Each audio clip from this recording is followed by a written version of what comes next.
வணக்கம் ஃப்ரெண்ட்ஸ். இன்றைக்கி பார்த்தீங்கன்னா ஒரு தேனி பெட்டி 2 பெட்டியை எப்படி மாற்றுறதுன்னு சொல்லி பார்த்துட்ருக்கோம். இப்போ பார்த்தீங்கன்னா நம்ம எப்படி பண்ண போகிறோன்னா, நிறைய பேர் கேட்குறாங்க தேன் பூச்சி எப்படி உற்பத்தி பண்ணுறீங்க அப்படின்னு சொல்லிட்டு. இப்போ அதுக்காக நம்ம இப்போ ஒரு வீடியோ போடுறோம்.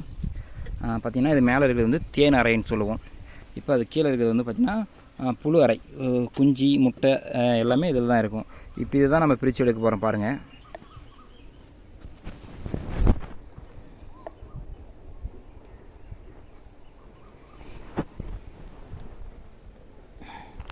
தேன் அறையை வந்து தனியாக எடுத்தாச்சு. இப்போ இது தேன் அறையை எடுத்துட்டோம் தனியாக.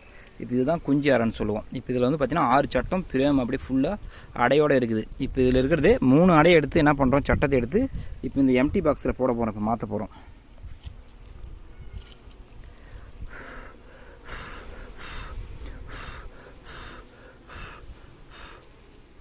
இது வந்து புழு அறை. பார்த்திங்கன்னா ஒரு கொஞ்சம் மட்டும் அதுக்கு தேவையான அளவு தேன் வச்சுருக்கோம். மேலே இருக்கிறது, இதுக்கு கீழே இருக்கிறதெல்லாம் இதெல்லாம் பார்த்திங்கன்னா அந்த குஞ்சு முட்டை வச்சு இப்போ குஞ்சு வந்து பிரித்து வெளியே வர அளவுக்கு ரெடியாக இருக்குது.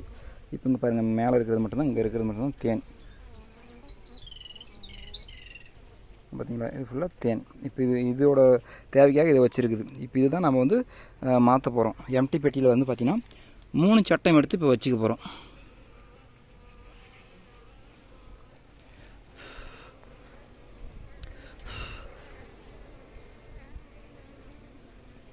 ஏன்னா சட்டம் மாற்றும் போது பார்த்திங்கன்னா தேனீக்கள் வந்து நிறைய கொட்டும்.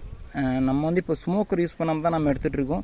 அதனால் எவ்வளோ பொறுமையாக எடுக்கணுமோ அவ்வளோ பொறுமையாக தேனீக்களை வந்து கையாளணும். இல்லைனா ஒரு பூச்சி நசுங்கினா கூட என்ன ஆகணும், நம்மளை கொட்ட ஆரம்பிச்சிடும்.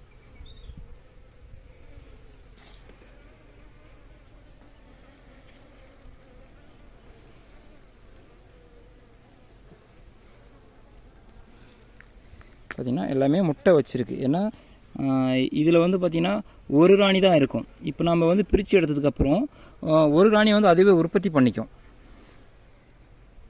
இப்போ பார்த்திங்கன்னா 3 சட்டம் வந்து மாற்றியாச்சு. இது வந்து பார்த்திங்கன்னா எம்டி ஃப்ரேம் போட்டிருக்கேன். இப்போ இதில் வந்து 3 எம்டி ஃப்ரேமு 3 அடையோடு போட்டு வைக்கிறோம். இப்போ இது மாதிரி மாற்றி வைக்கும்போது என்ன ஆகுதுன்னா, இப்போ 2 பெட்டியாக பிரிச்சிட்டோம். இங்கே இருக்கிறது இது வந்து இங்கே தான் இருக்கும்.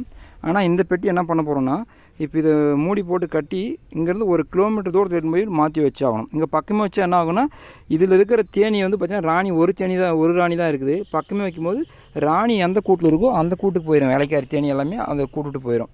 அப்போ அழைச்சிட்டு போகும்போது என்ன ஆகும், அது அடைப்புறம் எம்டி ஆகிடும், அப்புறம் அடை வேஸ்ட் ஆகிடும். இப்போ அதனால் வந்து பார்த்திங்கன்னா இந்த பெட்டியை வந்து இங்கேயே வைக்க போகிறோம். இதை வந்து எடுக்க மாட்டோம். பொறுமையாக அதை பார்த்திங்கன்னா இப்போ இது க்ளோஸ் பண்ணியாச்சு. பகல் டைமில் தான் தேன் பெட்டி வந்து பிரிச்சாகணும்.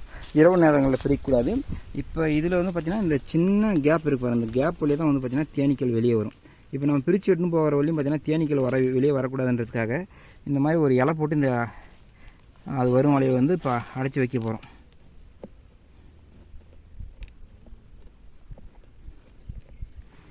இந்த மாதிரி அதை செஞ்சு வச்சோம்னா என்ன ஆகும், தேனீக்கள் வெளியே வராது. இப்போ நம்ம 1 கிலோமீட்டர் தூரத்தில் எடுத்து போய்ட்டு மாற்றி வைக்கும்போது அங்கே இந்த இலையெல்லாம் எடுத்து விட்டுருவோம். அங்கே சேஃப்டியாக வந்து தேனீக்கள் வெளியே வர ஆரம்பிச்சிடும். நம்ம இப்போ பெட்டி வேறு இடத்துக்கு மாற்ற போகிறோம். பார்த்திங்கன்னா ஒரே வண்டியில் 2 வீலரில் இப்போ எடுத்துகிட்டு போகிறோம். ஏன்னா 6 பெட்டி எடுத்துகிட்டு போகிறோம் ஒரு இடத்துலேருந்து. இப்போ அதனால் ஆட்டோவில் தான் எடுத்துகிட்டு போகணும். அதிகமாக பெட்டி இருந்தால் நம்ம வந்து 2 வீலர்லேயே எடுத்துகிட்டு போகிறதுக்கு முயற்சி பண்ணிகிட்ருக்கோம். அந்த மாதிரி எடுத்துகிட்டு போகிறதுனால நமக்கு வந்து கொஞ்சம் டிரான்ஸ்போர்ட் செலவு, போக்குவரத்து செலவு கொஞ்சம் கம்மியாகும் நமக்கு. அதனால் 2 வீலர்லேயே இப்போ எடுத்துகிட்டு போகிறேன் பாருங்கள்.